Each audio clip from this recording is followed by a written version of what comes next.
হাসিনা ইস্যুতে ঢাকায় ভারতের হাই কমিশন অফিস ঘিরে প্রতিবাদ কর্মসূচি।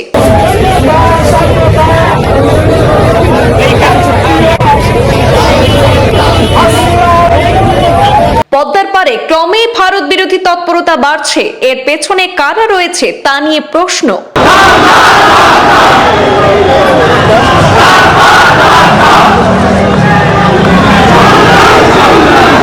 ভারতীয় হাইকমিশন অফিস ঘিরে প্রতিবাদ ইস্যুতে ইউনূস সরকারের ভূমিকায় ক্ষুব্ধ দিল্লি।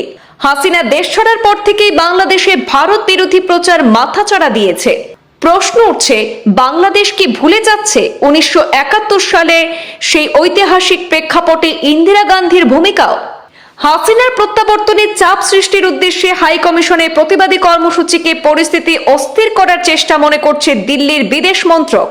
নিরাপত্তাজনিত কারণে আজ বুধবার হাইকমিশন অফিস বেলা 2টায় বন্ধ করে দিতে হয়েছে।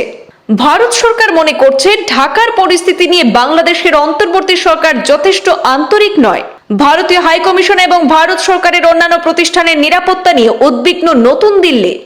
ঘটনার পরিপ্রেক্ষিতে বাংলাদেশের হাইকমিশনার রিয়াজ হামিদুল্লাহকে ডেকে নয়াদিল্লির তরফে অসন্তোষ প্রকাশ। বাংলাদেশের রাজধানী ঢাকায় ভারতীয় হাইকমিশন অফিস আজ দিনের বেশিরভাগ সময় কার্যত অবরুদ্ধ হয়েছিল। আগাম ঘোষণা দিয়ে জুলাই ঐক্য নামে একটি সদ্য গঠিত সংগঠন হাইকমিশন অফিস ঘিরে প্রতিবাদ কর্মসূচির ডাক দিয়েছিল। ঢাকার বারিধারা এলাকায় অবস্থিত ভারতীয় হাইকমিশন অফিসের অদূরে রামপুরা থেকে মিছিল করে কয়েকশো ছাত্র জনতা হাইকমিশন অফিসের সামনে অবস্থান করে। পুলিশ তাদের আটকালেও ভারত সরকার এই ঘটনায় অসন্তোষ প্রকাশ করেছে। দিল্লির কূটনৈতিক মহল মনে করছে এই প্রতিবাদ পরিস্থিতি সামাল দেওয়ার ক্ষেত্রে অন্তর্বর্তী ইউনূস সরকার কার্যত পদক্ষেপ নিতে পারেনি। সে কারণেই ভারত সরকার হাইকমিশনের কর্মকর্তাদের নিরাপত্তা নিয়ে উদ্বিগ্ন বলে জানিয়েছে ভারতীয় বিদেশ মন্ত্রক। জানা গেছে, ঢাকার হাইকমিশন অফিস ঘিরে প্রতিবাদ কর্মসূচির কথা জানতে পেরে বুধবার সকালে দিল্লিতে বাংলাদেশের হাইকমিশনার রিয়াজ হামিদুল্লাহকে ডেকে নয়াদিল্লির তরফে অসন্তোষ প্রকাশ করা হয়। তাকে জানানো হয়েছে, ঢাকায় ভারতীয় হাইকমিশনের অফিসের নিরাপত্তা বিঘ্নিত হওয়ার আশঙ্কা করছে দিল্লির বিদেশ মন্ত্রক। জুলাই ঐক্য নামে সংগঠনটি দাবি করছে শেখ হাসিনা সহ আওয়ামী লীগ নেতাদের অবিলম্বে দেশে ফিরিয়ে আনতে হবে।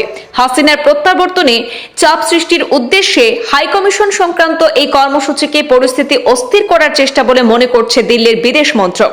নিরাপত্তাজনিত কারণে বুধবার হাইকমিশন অফিস বেলা 2টায় বন্ধ করে দিতে হয়েছে। ভারত সরকার মনে করছে ঢাকার পরিস্থিতি নিয়ে বাংলাদেশের অন্তর্বর্তী সরকার প্রত্যাশিত আন্তরিকতা দেখাতে পারেনি। বিশেষ করে ভারতীয় হাইকমিশন এবং ভারত সরকারের অন্যান্য প্রতিষ্ঠানের নিরাপত্তা নিয়ে দিল্লি উদ্বিগ্ন বলে জানানো হয়েছে।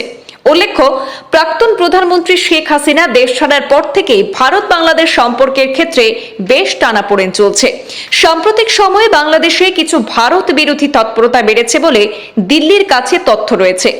উত্তর পূর্ব ভারতের এক তালিকাভুক্ত ব্যক্তির সেখানে অবস্থান নিয়েও তথ্য পেয়েছে ভারত। সব মিলিয়ে বাংলাদেশে ভারত সংক্রান্ত পরিস্থিতি নিয়ে সতর্ক নজর রাখছে ভারতীয় বিদেশ মন্ত্রক।